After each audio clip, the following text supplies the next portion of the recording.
জমির ধান খেয়ে নষ্ট করছে গরু, আর এরই প্রতিবাদ করতে গেলে দায়ের কোপে আহত হতে হয় এক যুবককে। জানা যায় সেই যুবকের নাম গৌতম নায়েক, বয়স আনুমানিক 40 বছর, এবং সেই যুবকের হাতের 3টি আঙুল কেটে পড়ে যায় দায়ের কোপে। ঘটনাটি ঘটে শুক্রবার কমলপুর থানার মহাবীর পঞ্চায়েতের নতুন বাগান গ্রামে।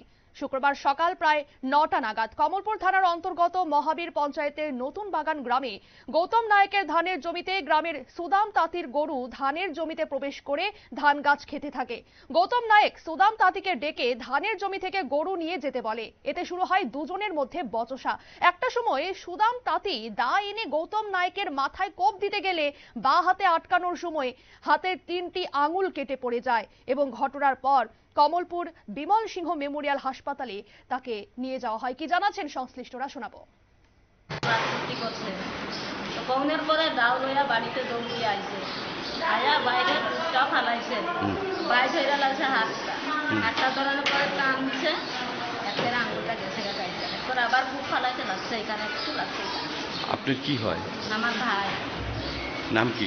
গৌতম নায়েক। মাসে সুদাম তাঁতি। আমরা কাজে গেছিলাম সকালে ঘুমতে উঠিয়া। তো মায়াটা দৌড় দিয়া গেছে, কই পিসি মা দৌড় দিয়া বাবা জানি কিতা করছে, হাত উঠকাইটা লাইছে, সুদাম তাঁতিয়ে দেখবা আমরা পাতা উতা ফালাইয়া দৌড় দিয়ে আইছি, আয়া দেখি বাইরে। আপনারা শুনলেন সংশ্লিষ্টের পক্ষ থেকে বক্তব্য, এবং সেই আহত যুবককে হাসপাতালে নিয়ে আসা হয় কমলপুর বিমল সিংহ মেমোরিয়াল হাসপাতালে, তার চিকিৎসা চলছে। নিয়ে নিচ্ছে ছোট্ট একটি বিজ্ঞাপন বিরতি, সঙ্গে থাকুন।